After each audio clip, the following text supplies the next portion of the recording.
There were 8 of them, and that's what our study did in phase 1. And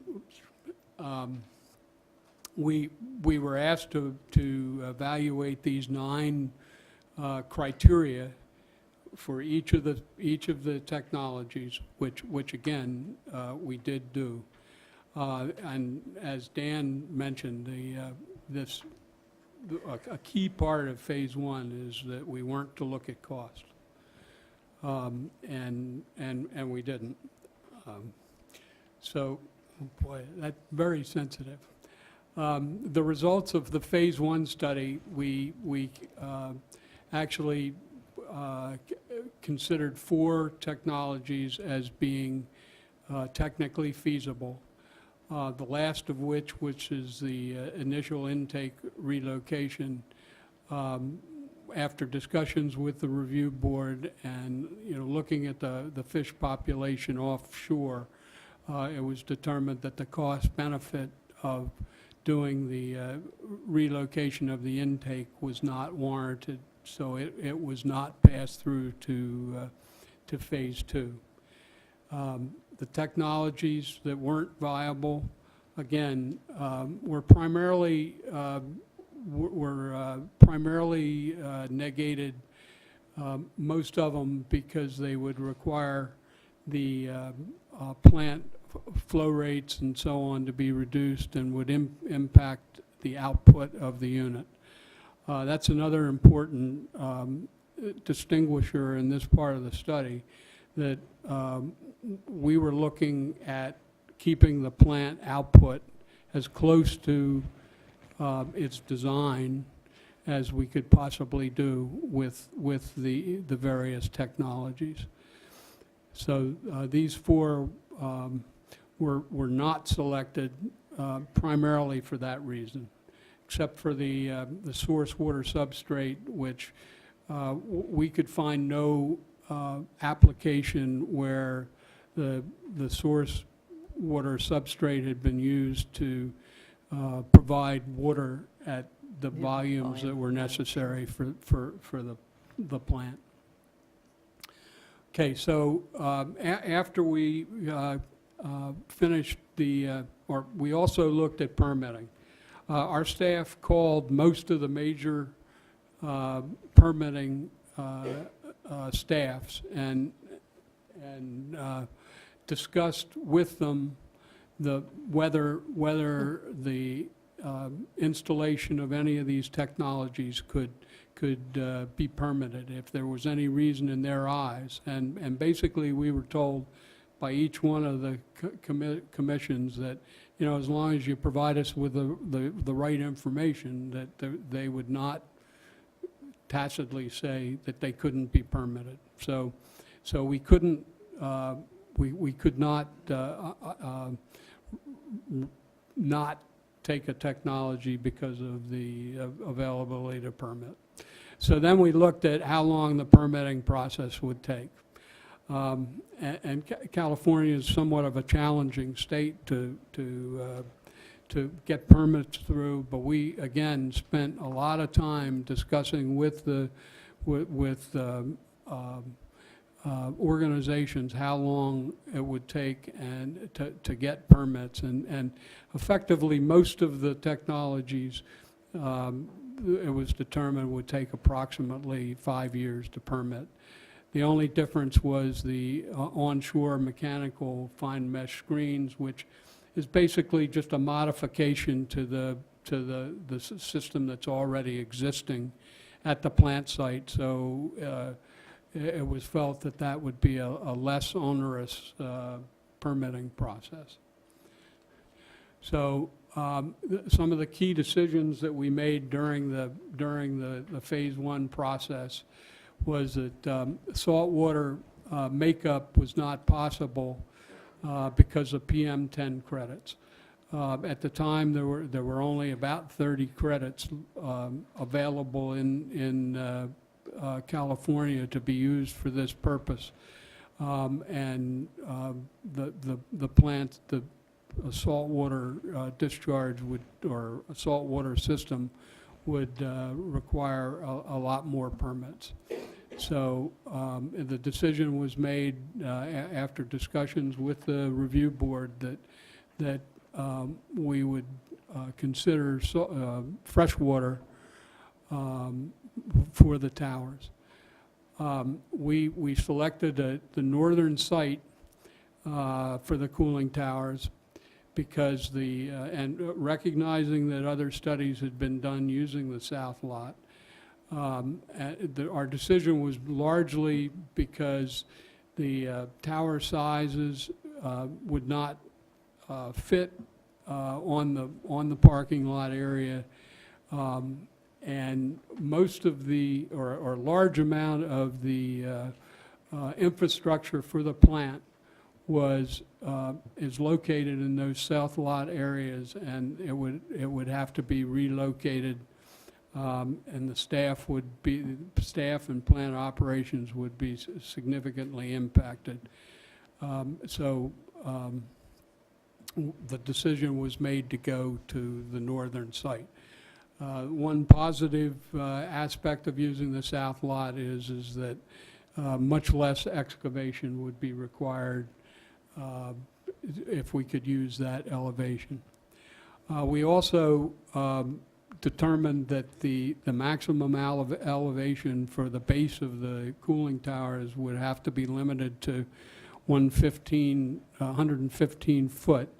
And this is basically because the design of the Diablo Canyon system has the inlet ducts for the cooling water. It actually as part of the building, and we looked at the structural. These ducts were designed for 25 pounds, and we looked at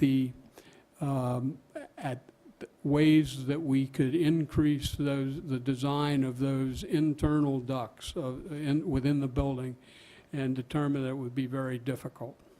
So we established the 115, which allows us to make changes or put new ducts in and still not overpressurize the structure of the turbine building. I already mentioned that the relocation of the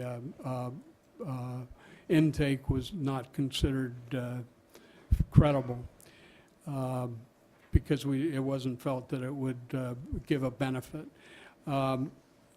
In discussions with the review board told us that we should, for the purposes of supplying makeup water for the cooling towers, we should consider recycled water, and we should look at a 100 or a 20-mile radius around the plant as our zone of influence.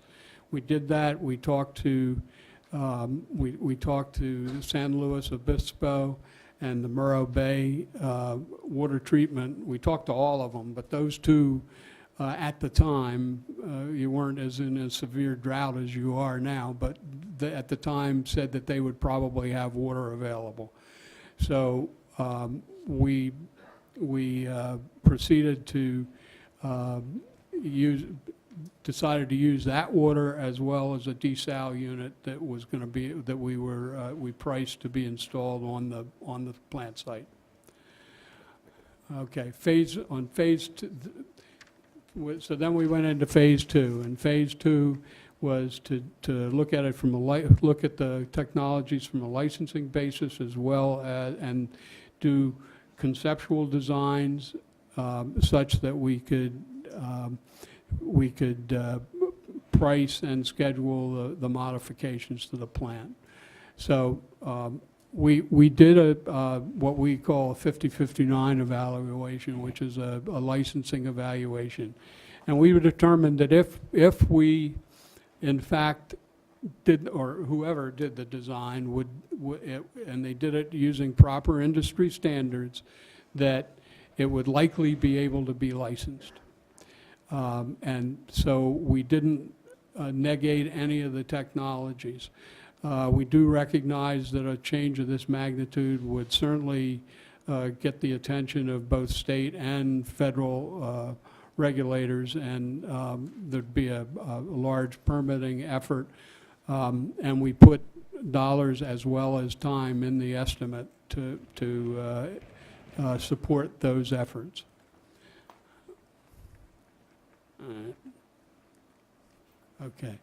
Okay, so we looked at wedge wire screening system, which was one of the non-closed cooling water technologies that we looked at, and we determined that we needed to install 30 or 48 8-foot diameter wedge wire screens with depending on the screen size. 30 would be a 6 millimeter, and 48 would be a 2 millimeter wedge wire. The design was based on a half a foot per second to meet the criteria. Because of this was a somewhat unique application for this, it was determined that it was reasonable to do some testing before we would move forward with this technology, and that we included in our estimate. We also looked at inshore fine mesh screening. We looked at replacing the existing screening system with a dual flow screening system that would allow us to decrease the velocity into the intake structure to minimize the entrainment for that technology. One downside of that is that you need because of the smaller screen size, debris is a real issue, and you would have to install some kind of a debris removal system. Then we looked at the cooling tower locations, or cooling tower technologies, and a couple of the key items there is, I've already mentioned the 115 elevation. We also, at the north of the plant, there's a large archaeological site that's located there that we had to bypass, so which caused us to have to move the towers somewhat. So here's a rendering just to give you an idea of what this would look like. And this is the wet natural draft. And I thought it would be beneficial for you to understand the complexity of doing this design. So, and this is, I really apologize that it's hard to read, but if you come out of the turbine building and you turn to the north, and I have well, I don't think this, well, it does sort of work. You come out of the turbine building and then you go north, and across, this is the archaeological area, and here's where the towers would be located. This is a large storage pond that for makeup for the cooling towers in case there was some interruption of the water makeup. This is the makeup water area. But these are, you've got two pump houses, one here for Unit 2 and another pump house for Unit 1, because there just is not room west of the turbine building to get the pump houses in. Okay, this is to give you some idea of the complexity. The colored ducts that you see here are the red is the outlet, and the blue is the inlet ducts. And this whole area here, in order to make this modification, has to be excavated down to a level of about 45 feet. So you're basically putting a 3-story building out to the west of the current turbine building. It is, and within that area there are several safety-related components that will have to be protected, and it's just a very, very, very difficult construction task.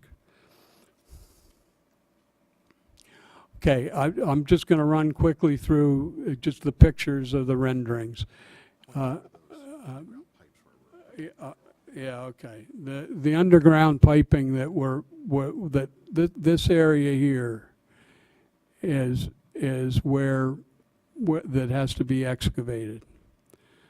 Okay, so you're talking a 3-foot or a 3-story building coming out underneath that area.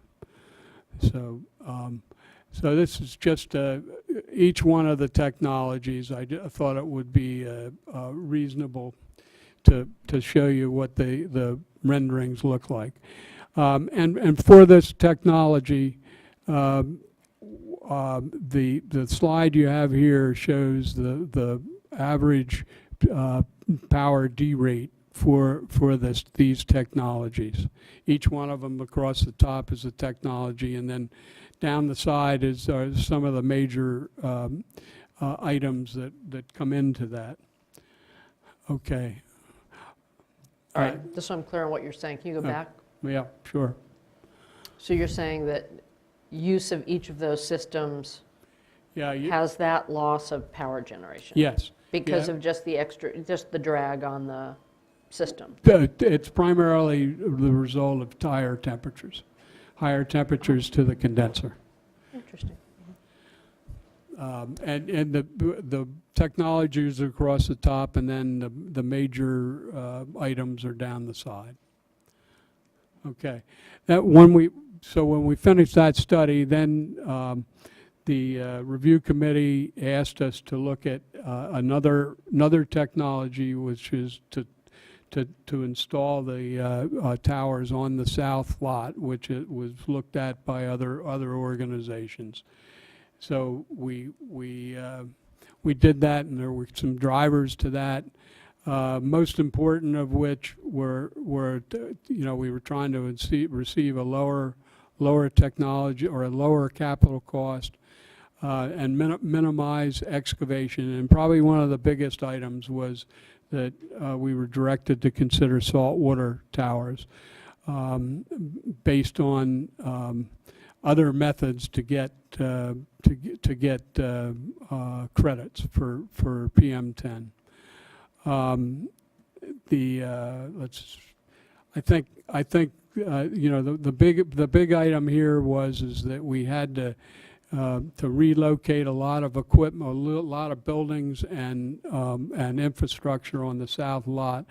And during that time, we still had to keep the plant basically operable and have parking available for the staffs. And so these are some of the items that drove the design. And here's a rendering of we looked at two different sizes of towers. One was a 44-cell tower, and one was a 34-cell tower. The 44-cell tower was plume abated such that for only 5% of the time you would have a plume at that tower, and the 34-cell was 55% of the time. And so we looked at both of those and priced both of those. Okay, the results. I already mentioned that some of a lot of the plant infrastructure had to be relocated, and we did work with the with the tower suppliers, which was SPX. We worked directly with them to size the towers to get the maximum output that we could get, with the proviso that the 5 inches of mercury back pressure on the condenser, which of course affects your output. Okay.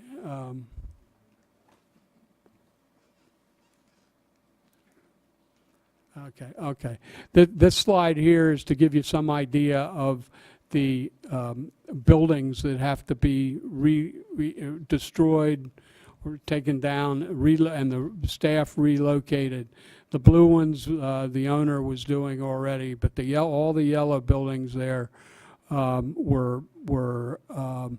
would have to be relocated, and the staff and the storage and so on rebuilt in a different location to support the effort. So so it's clearly a big impact on the staff. Okay. All right, we're getting short on time, so I will go through the remaining portions pretty quickly. Yes, I need to get closer. Thank you. All right, so our schedule. You know, with the development of the conceptual designs for each of these, the permitting requirements defined in our construction approach defined, we went about to develop execution schedules, and we did it for each of the technologies that were viable. Permitting, we determined, was critical path. Doug mentioned that a nominal 5 years was our estimate of that time frame. We thought the CEQA processing permitting would be the pacing item. Wasn't clear which agency would lead, but we did see that as the pacing item in developing of our schedule. So we did early conceptual engineering to support the permitting, and then did the balance of the design and execution once those permits were approved and in hand.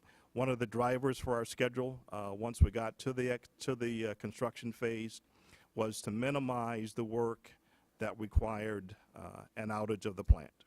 We wanted to keep it operating as long as possible and do as much of the work online that we could.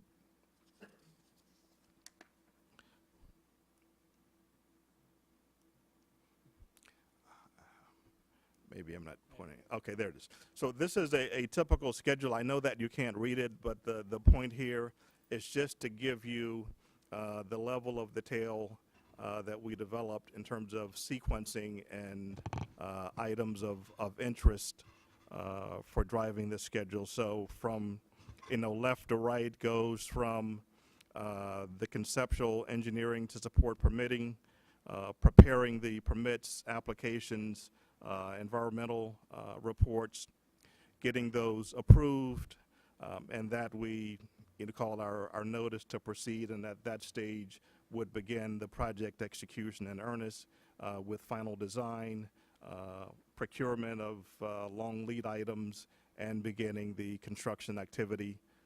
Again, doing as much online as we could, and the last shaded area is that work that we would do during an outage. So the tie-ins, upgrading of plant components, doing final checks, and turnover to operations.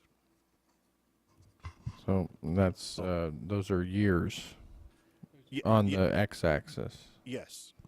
And so the next slide gives a summary of that result that was developed for each of the technologies. Technologies are across the top, and then giving you the major milestones for each of them. Going down the left-hand side, you can see the CEQA review, nominal 5 years, and then getting, once that's done, notice to proceed. Our outage, our pre-outage construction activities, followed by the outage work, and then turning over to operations. So in the end, for the cooling tower technologies, time frame and years rounded range from 13 to 14 years. Got to make sure I'm close to the mic. For the fine mesh screening, 8 years, and for the wedge wire, a 10-year duration. Again, from beginning of project to completion.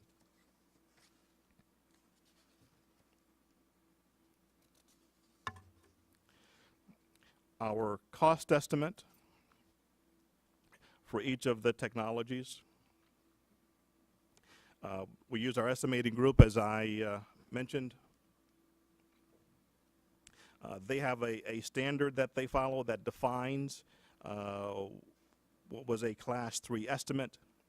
And that Class 3 really ties to the maturity of the information available for the project that's used to develop the estimate.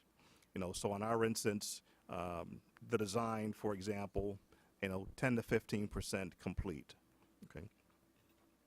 And with that Class 3 estimate also goes a level of accuracy, normally a minus 10% up to a plus 30%.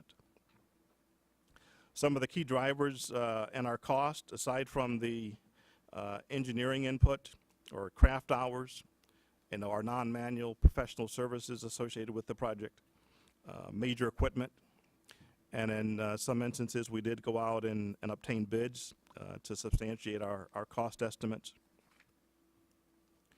Site work, we've talked about excavation.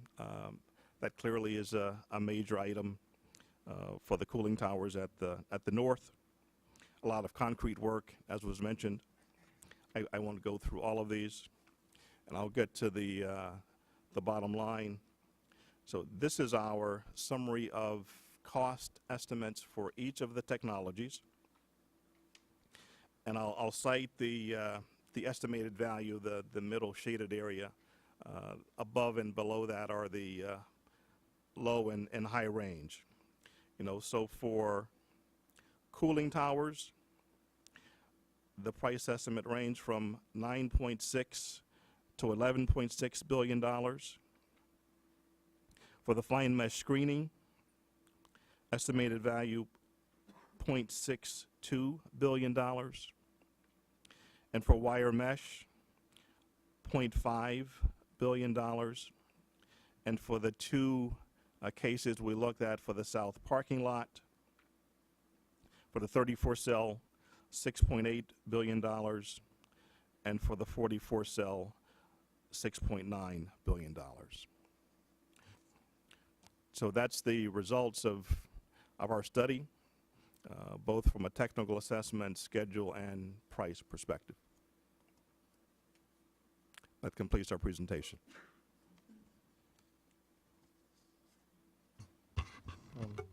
You noted that you actually went and got some bidding information. Obviously, I've done cost estimates too, not on this scale certainly, but existing bidding climate can influence, your general cost estimates. So I'm curious how you can go out to bid for something but get maybe a representative value that might come in during a competitive bidding process. Could you explain that a little bit, about how you went out to bid for specific components of these costs? Okay, so we went out for bids, and the bids were requesting estimates. Okay, so it was not with the intent, or I should say with the expectation that the work would be awarded as a result of that bid, because we made it clear we were developing an estimate. Now, we do have data from other experiences that we could use to judge and make sure those estimates were reasonable, that they weren't out of line. That's part of what our estimating folks do. Yeah, so a bit of a reality check. Yes. Going to construction companies that might be likely to bid on a project of this scale. Yes. Now, so two things. One, items like cooling towers, okay, where we do have data, because cooling towers are used not just here, but other places in the industry that we have done with projects. So we had clear data that we could use to evaluate that. A lot of the construction we were doing on a direct hire basis in our estimate, so we didn't have to go to a construction firm. We developed that estimate ourselves. Thank you. Okay.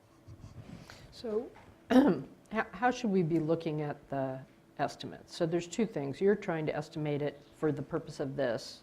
If you can explain what Class 3 is a little bit more, that would be helpful to me, having done complex construction bids. And a prior job. I know there are different ways you do it. You don't get it right all the time. Sometimes you're high, sometimes you're low, sometimes the circumstances change. It depends on how important the materials are, depends on how many bidders you get, depends on the complexity of the job. And I know when you're trying to rebuild battleship while it's in motion, it's more expensive and takes longer. I do understand all of that. So in doing your bidding, you're doing an estimate here, and I'm sure you also do estimates when you're going to bid on a job. So once you do the estimate here, you're estimating what you think it would cost, your best estimate. If you were going to bid on it, which presumably you won't since you did this study and we were going to do it, then as a business you would make a judgment about how much profit to have on it, whether to bid low or high, and where your risk would be. So I know people will be suggesting that these bids are, that this estimate is high because it's conservative. Do you want to just address that right Yes, now so that was- we all know how to think about what Okay, you're there saying were a here? number of questions that you had there. So I'm going to start that answer, but I'm also going to ask my estimating manager to speak to the Class 3 Great. aspects of the design, so he can Great. head to the mic, Alex. But in terms of how did we look at this, we used the available data that we had to give a good estimate of the cost, right? And so we did not rule ourselves out of eventually bidding this work, Oh. should it come Okay. to fruition. You know, we didn't know, that was not our focus.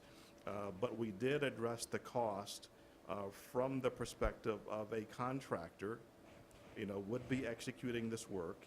And so we defined our cost to do it, you know, looking at the resources required, but then also included in that cost estimate what we thought would be a reasonable profit for a contractor executing this work.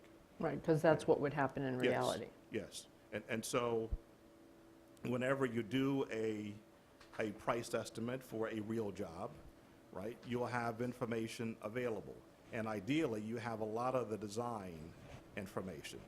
So in this instance, we didn't, so we used the best available, and again, I emphasize, the engineering that we did focused on those elements that we felt drove cost, so that we could quantify those, and that's the information we provided to our estimator to come up with the price. And if I might add, one of the, Push your. I'm sorry. As I might add, one of the reasons I showed the one slide on the west side of the turbine building is that to give you a feel for how difficult the excavation, how difficult the construction would be. This is a very small turbine building, and it's very, very close up to the cliffs.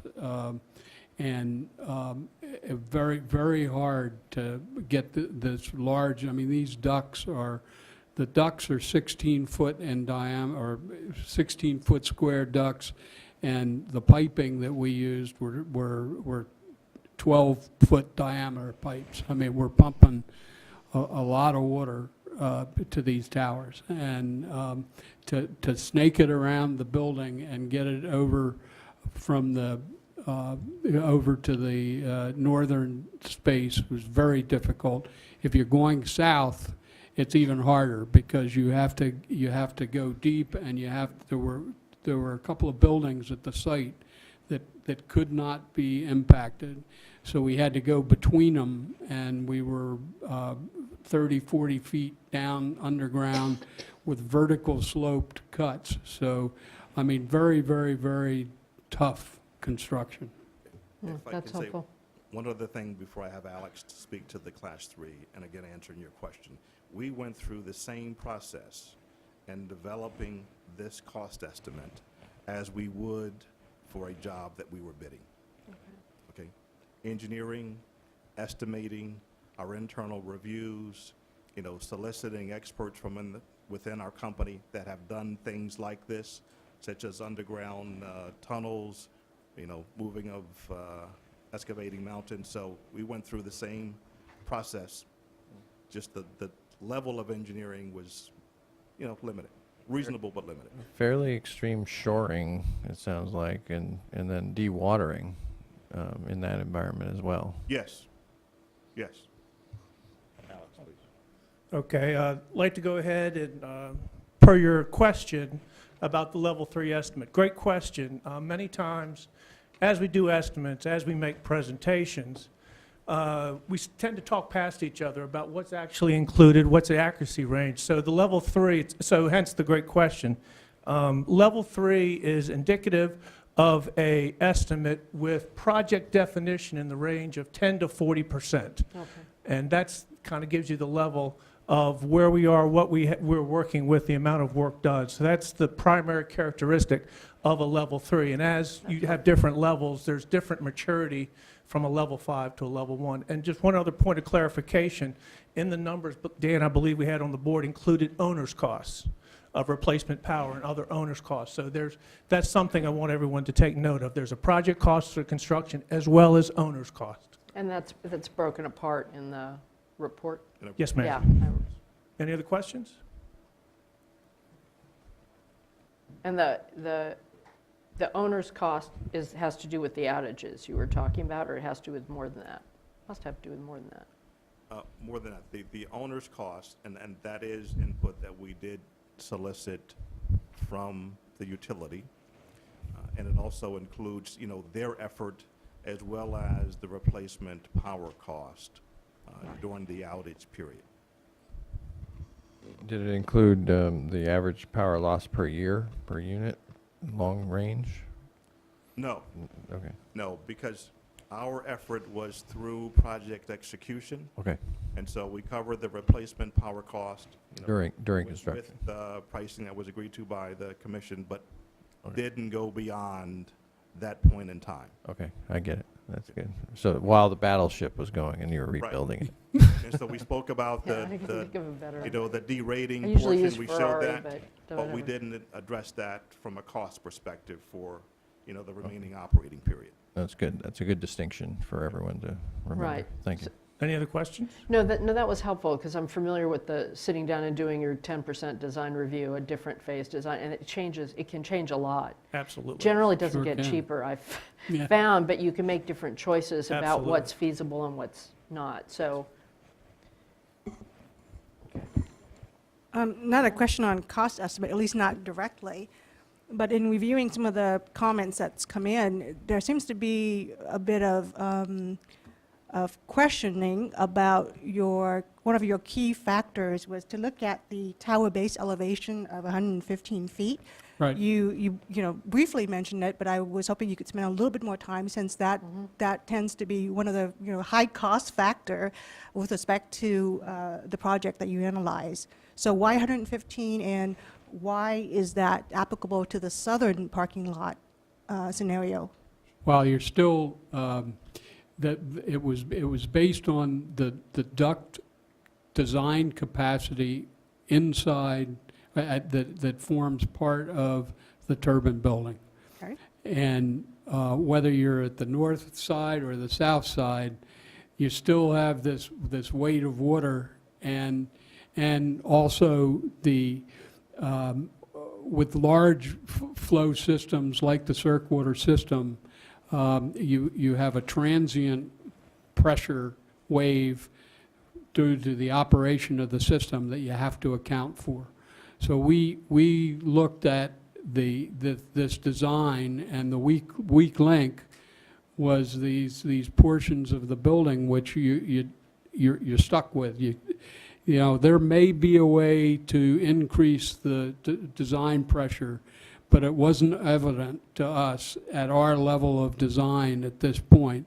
You might be able to put steel plates or something around it to strengthen the building, but it forms a structural part of the building, and that design pressure is what we used as the basis for what we could accept at that location in the system. And that equated to 115, whether you were on the north side or the south side. So that's where that came from.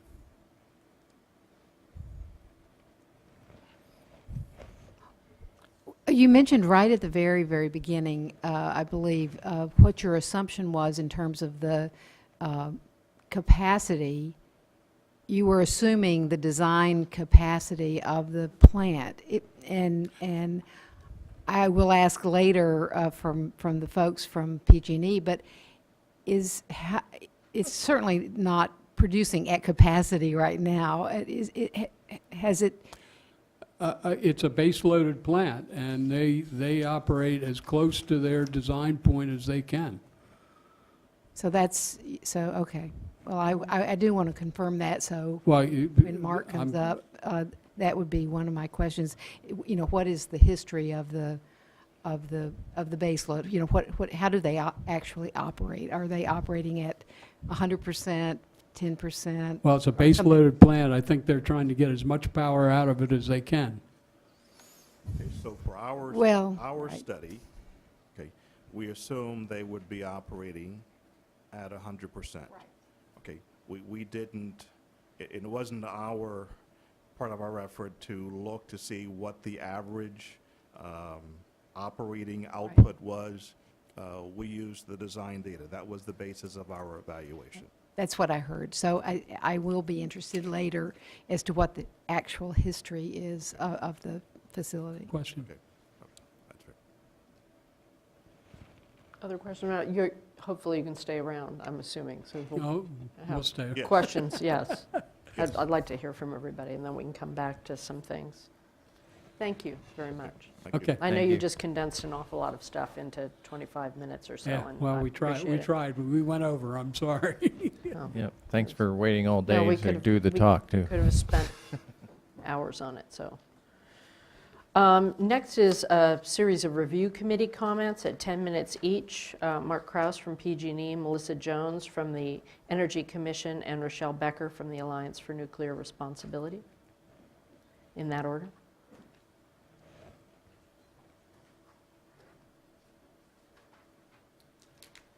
Madam Chair, board members, Mark Kraus with PG&E. Let me begin. Oh, get close, yeah. Just get closer. Let me begin by answering board member Spivey Weber's question. So the plant runs at, we think of it in terms of 93 roughly % capacity, plus or minus in certain years, but within a few percentage points of that, due to refueling outages. So when you go into a tour, you'll see on the side of one of the units that capacity factor. And for the past several years, it's floated around 93, 92, 94, like that.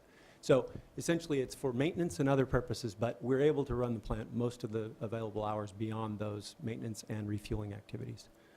Okay, so thank you very much for putting up I'm going to be one of the, here goes. Let's Good see. luck.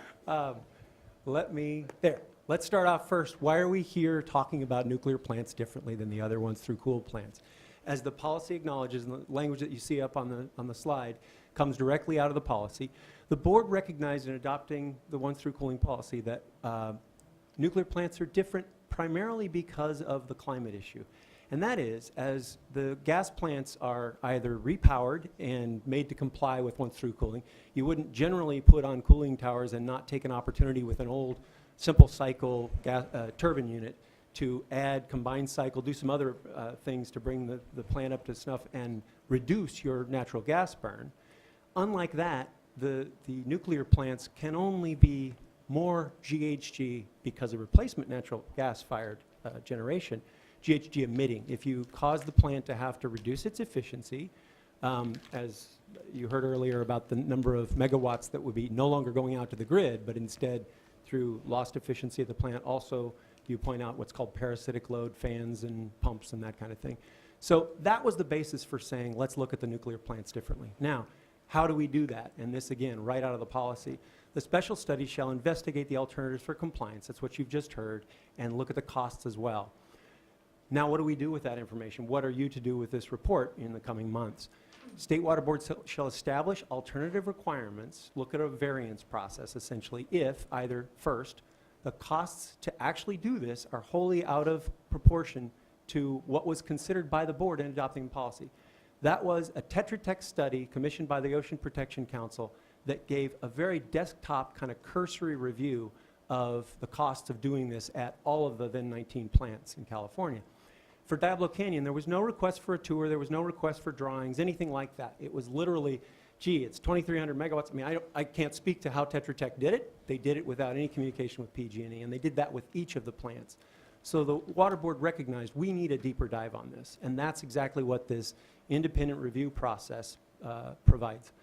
Then, besides the cost factor, there are these other factors, whether compliance is wholly unreasonable based on engineering constraints, space constraints, permitting constraints, a number of different factors I'm going to go through in a bit, and you will see really called out through the Diablo Canyon Independent Safety Committee's comments.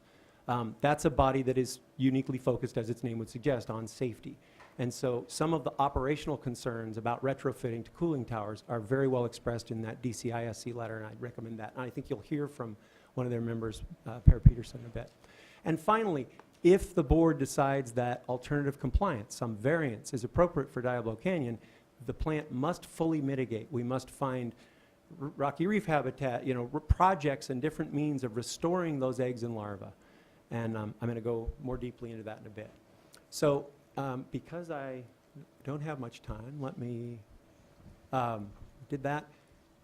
It's pretty quick. There we go. So the policy, first of all, requires that we evaluate, based on this study, what to do next for Diablo Canyon. Explicitly acknowledges that you are not required to build cooling towers at any cost and under any circumstances. That's sort of what we're trying to tease out here, is what are really the concerns.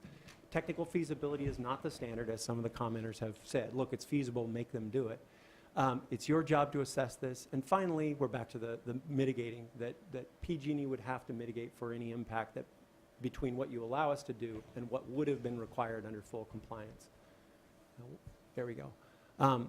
This is the most thorough report. Each time I think you see there was the Tetra Tech study I referred to, PG&E did its own intercon study. The costs were lower under PG&E's estimates, but still substantially higher than the Tetra Tech. I think each time you get into a greater level of detail, you see that the costs are going to be high. So there's no doubt that the retrofitted Diablo Canyon is enormously complex. One of those options you saw to the north of the plant is an excavation larger than the Panama Canal, considerably larger.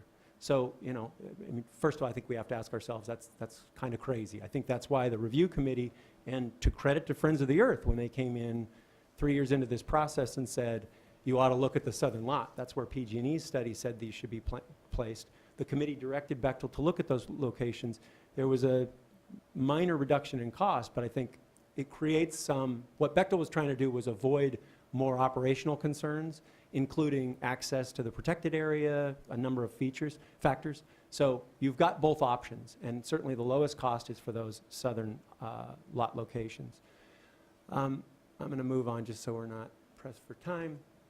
So this specifically, these are the concerns I think that come out of the Bechtel report, and that you'll see again echoed in the Diablo Canyon Independent Safety Committee's comments, some of these.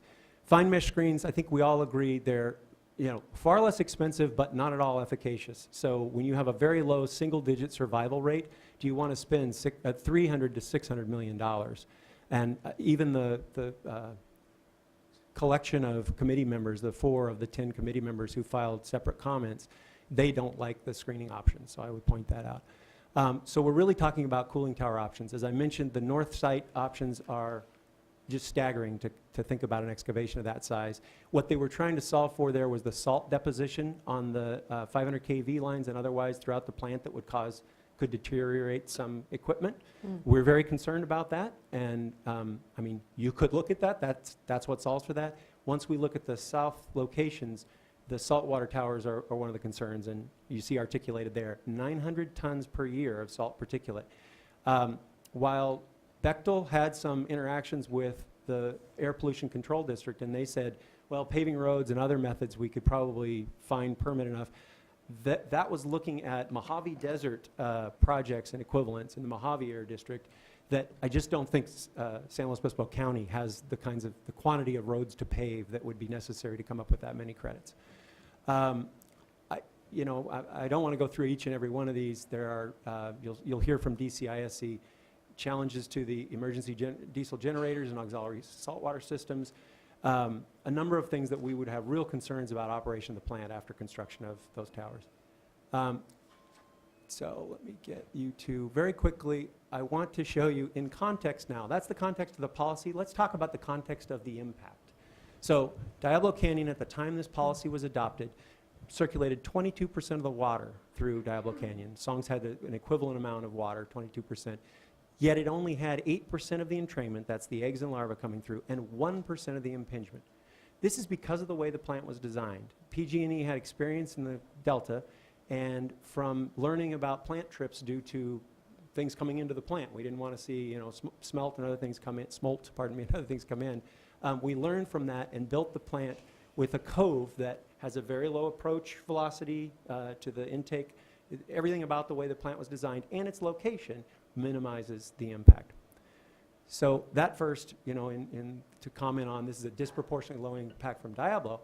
And when you look at it in the context of the two nuclear plants in total, Diablo Canyon was only 21% of the total entrainment. Songs was nearly 80%.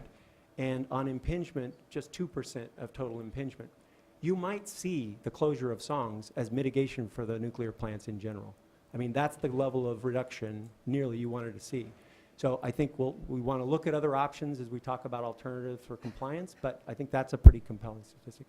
And finally, to talk about that's talking about eggs and larvae, and that is what the Clean Water Act requires you to do, is minimize impact, including eggs and larvae. But let's talk about adult population impact. Your own expert review panel has said, reviewing all the authorities, they can't prove an adult population impact from once through cooling generally. Now, I know at Diablo Canyon we have studies before the plant ever existed, receiving water monitoring, and I can also show you here. This is within the Central Coast area, the catch records, and you'll see that little window there where Fish and Wildlife did not keep records. But as you can see, the operation of Diablo Canyon coming online in 84 and 85 with the two different units, you don't see a divot from Diablo Canyon. What you see is year-over-year variation in the catch. Now this is party boats. This is essentially recreational fishing. The next slide shows you, and that top line is the Central Coast, shows you take in the Central Coast area for commercial fishing. Okay, so in terms of the impact of the fishery, Diablo Canyon is not having a deleterious impact. From eggs and larvae, yes, we cannot debate, we file those reports that say 1.5 billion larvae. What the biologists tell me is that's a matter of compensation. For every egg and larva we take, there are billions and billions, something like only 2% survive. Some of those 98% are going to take the place of the eggs and larvae that we haven't trained. And finally here, just 2 weeks ago, or a little less, 12 days ago, the local paper reported highest catch in 20 years out of Morro Bay. A few pictures of the receiving water. This is part of our monitoring that goes on offshore. It's a very thriving fishery. I think that's enough said. And finally, I've gone over this already. On each of the tests under the policy, you should consider a variance for the plant. And I think that covers it. I do want to, as John opened, thank the committee members, and those are the folks individually, some coming as far, including Rochelle and David Baker, coming as far as San Diego. So really appreciate their work. I can give you a copy. I'd be glad to give you a copy. No, but just go back because it was an important slide. Sure. I want to see it too. You want? Is this the one? I think the one before. Yeah, Okay. that just to. So engineering constraints. I mentioned auxiliary salt water, backup generator issues, space constraints. That's the issue of, I'm assuming now that we're talking about the southern location because of some of the costs and the huge excavation. So let's talk about the parking lot area just south and east of the plant. That is a protected area under Nuclear Regulatory Commission rules. And so getting people in and out of there, employees, I think Bechtel referred to it as staff concerns or staff issues. It's really running the plant, right? Bechtel emphasized that they want to keep the plant operating and generating electricity for as long as they can and have the shortest possible outage. Well, that means people coming and going, and that's a concern that you'll see DCISC has raised. That's on space constraints. On permitting constraints, I think we can all question whether the Coastal Commission would allow us to build cooling towers at all. You saw that they weren't mentioned in the 4 agencies commenting. They weren't all agencies, 2 agencies and 2 public. I think that's because it would you know, they certainly can't speak for the commission whether or not they're going to do that. I wouldn't see that done. We mentioned the Air Pollution Control District, not sufficient permits there, credits. And then environmental impacts. We talk about salt deposition in terms of plant operability and a threat to some of the key components to the plant. But what about the environmental impact of 900 tons, I believe it is, of salt particulate going across the scape every year? And I'm sorry, Chair Marcus, did you have another question? I was going to try to find that slide.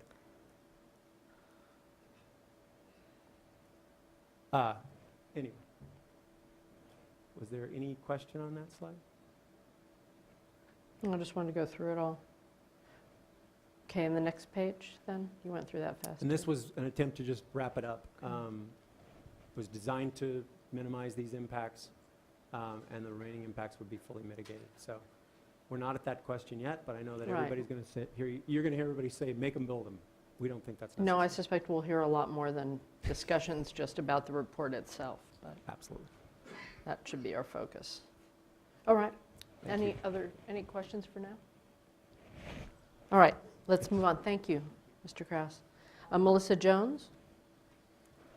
Good afternoon, hello. Madam Chair and board Hello. members. I'm going to give you a different perspective. What the 4 members of the committee who joined these joint comments, we called ourselves a subcommittee, is composed of the California Public Utilities Commission, the Center for Energy Efficiency and Renewable Technology, the Alliance for Nuclear Responsibility, and then the Energy Commission. And what we're trying to do is put a little context around this from having sat through 16 meetings and called through hundreds of pages of reports over the course of the last 2.5 years. The primary conclusions that we came to, based on the study, was that closed cycle cooling is a viable technology. It can be used at Diablo Canyon. What we found was that there was a very wide range of cost estimates. In addition to the cost estimates you saw from Bechtel, there's 2 other studies. I believe that other parties will speak to it more. I'll let the engineers and others speak to that. But we think that the only way that you would get accurate cost numbers is if you went out with a bid that had risk measures associated with it, that was a real bid. We found no basis for exempting Diablo Canyon, and we do recommend that the board make compliance with track 1, which is the closed cycle cooling of the policy, a condition of relicensing should the plant go forward with attempting to get relicensed. The 3 primary issues that drove us to these conclusions have to do with the importance of the marine impacts associated with Diablo Canyon, the fact that there is a viable technology, and that there are other requirements that are going to affect the plant besides the OTC requirement in the whole context of relicensing. That's a larger discussion than what we're going to have today, but I wanted to at least alert you to that. So from the perspective of the OTC impacts, you saw some of the earlier estimates on OTC withdrawals. Today, with songs retired, and with retrofitting and replacement of a number of the other OTC plants, Diablo Canyon is now 78% of the withdrawals of once-through cooling waters. Right, of a smaller number, a higher percentage of a smaller number, right? Yes. Yeah. Yeah. I mean, just to be accurate.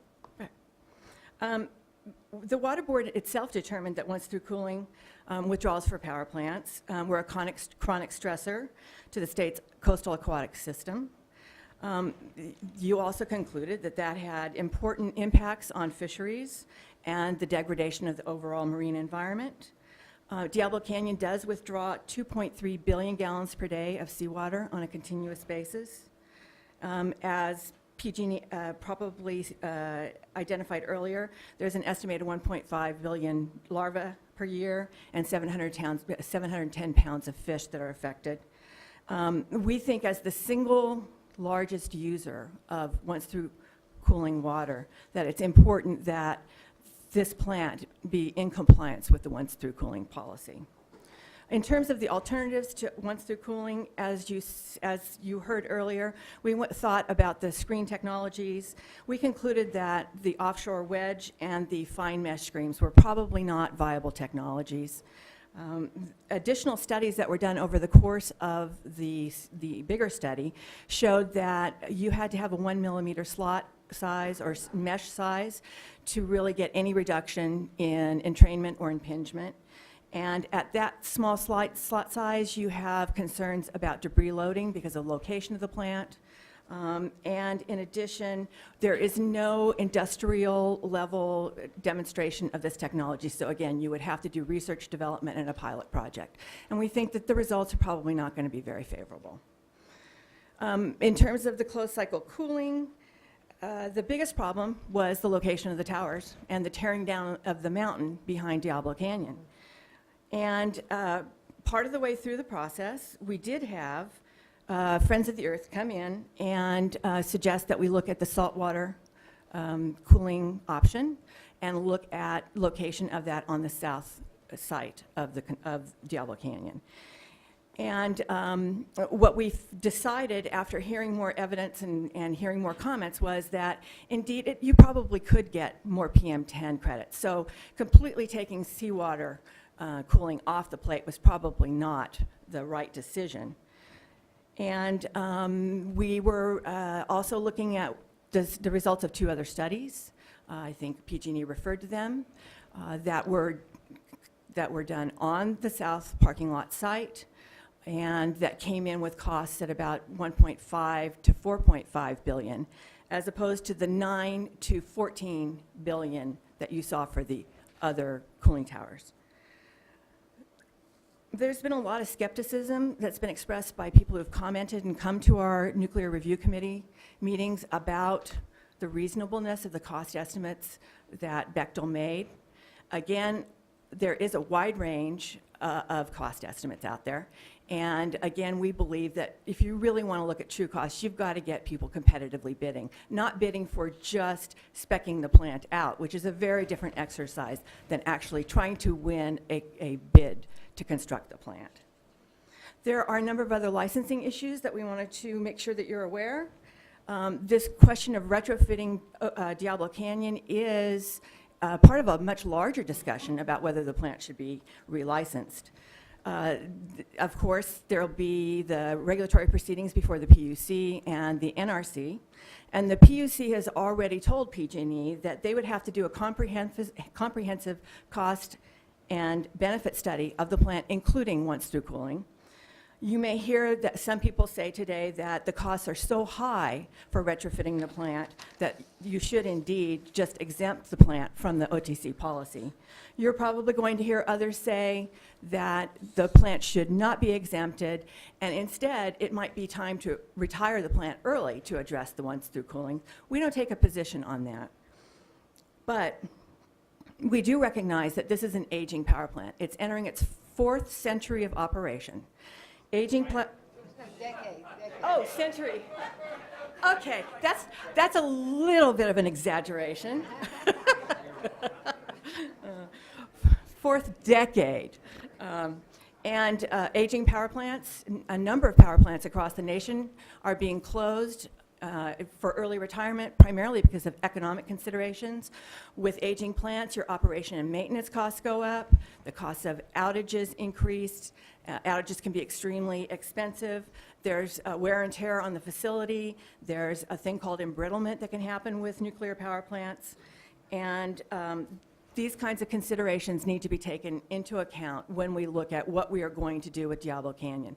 So what I'm trying to do today is to make sure that you don't think that by making a decision about whether the plant should or should not be subject to the once-through cooling policy, you're not making a decision about the ultimate disposition of Diablo Canyon. You're looking at a piece of that. So just to summarize, we don't think there's a basis for an exemption. We think that closed-cycle cooling is viable. We do think you would have to go out for a bid to get a more reliable cost estimate. We also believe that because of seismic issues and aging plant issues, There are a number of other factors that would have to probably be retrofitted. And we believe that compliance with the OTC policy should, at a minimum, be a condition of relicensing. So thank you very much. Thank you.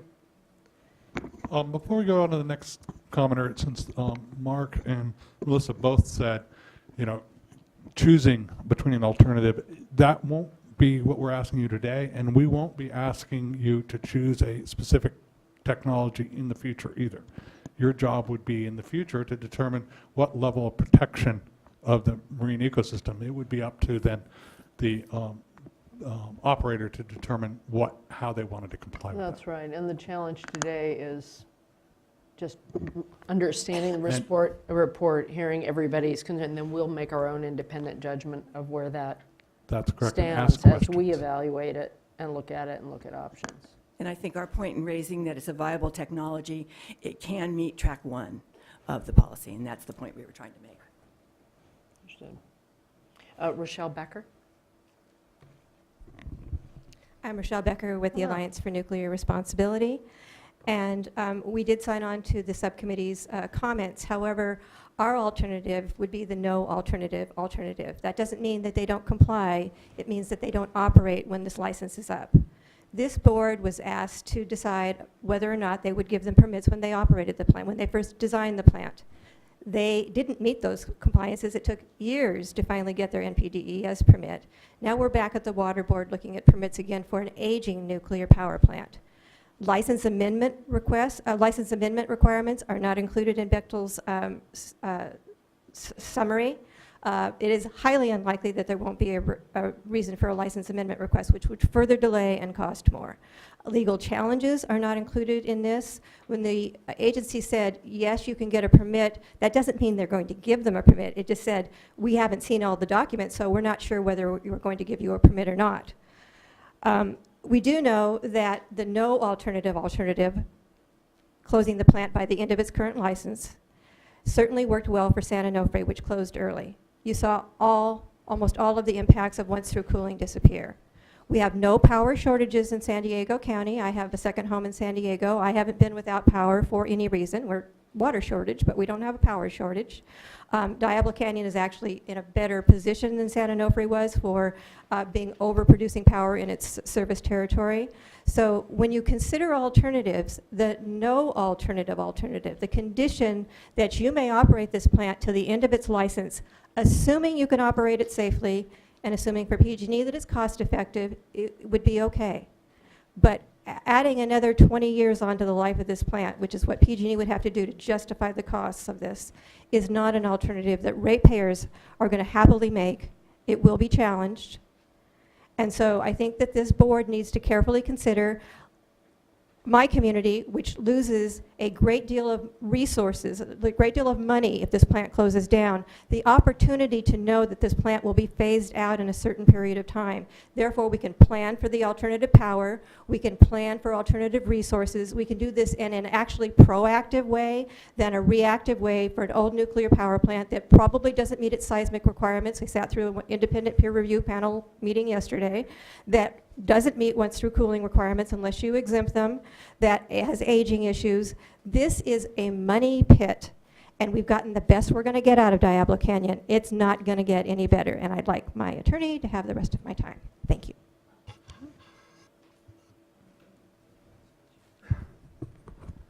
Good evening, John Giesman on behalf of the Alliance for Nuclear Responsibility.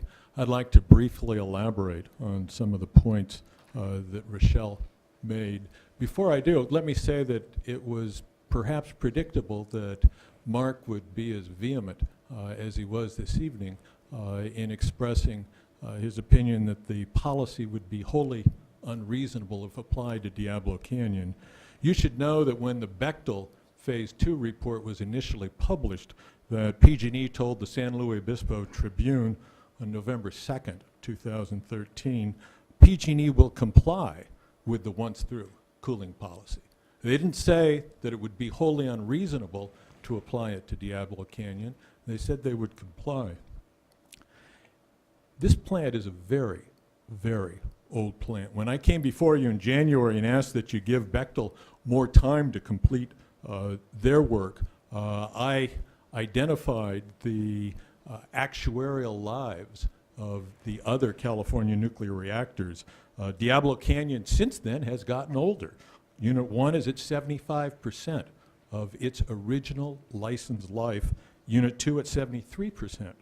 The prior record in California for age of a reactor was San Onofre Unit 2, which achieved 71%. So we are already in an actuarial no man's land with this plant.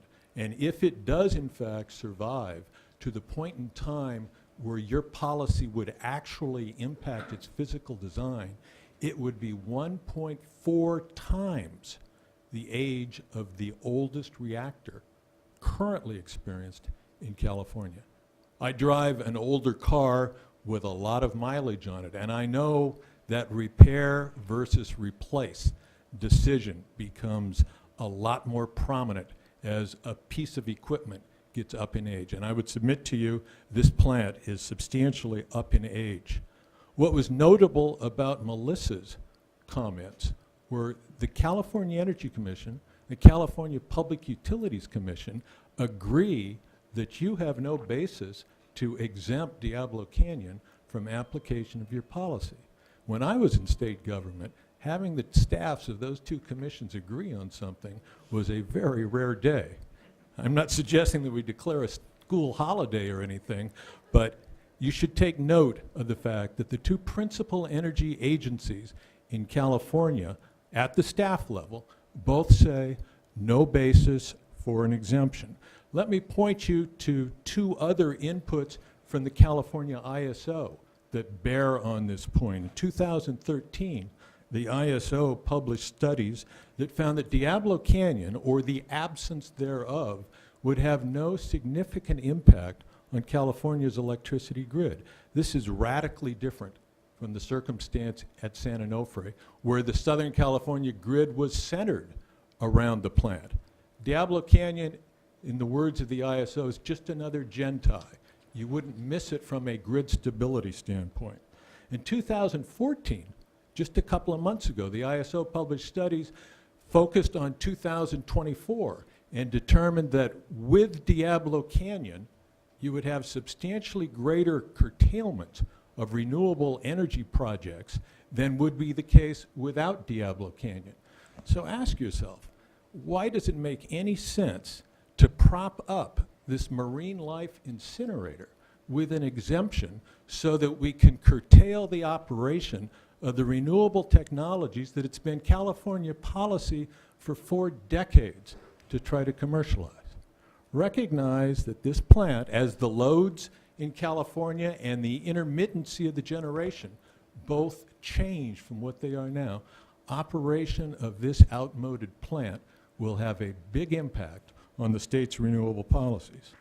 The Alliance for Nuclear Responsibility has believed since 2011 that PG&E is concealing a breach of the plant's seismic design basis.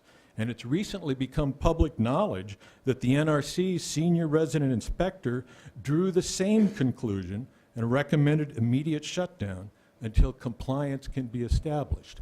I would submit to you that it is by no means assured that this plant will still be operating in 2024 when your policy would otherwise take effect.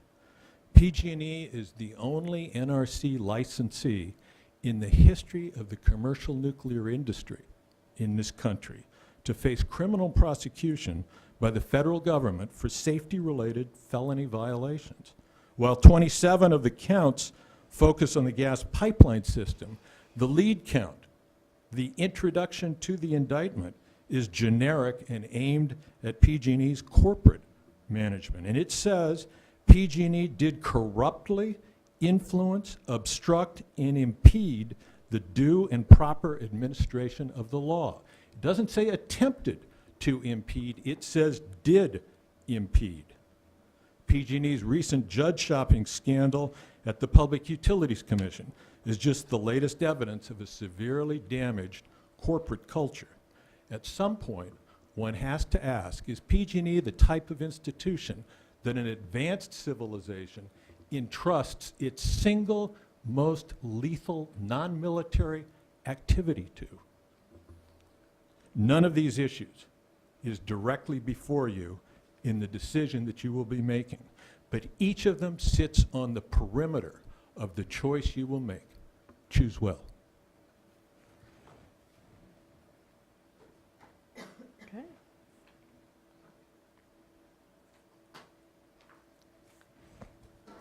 Great, thank you very much, Sean. Diablo Canyon Independent Safety Committee, Dr. Per.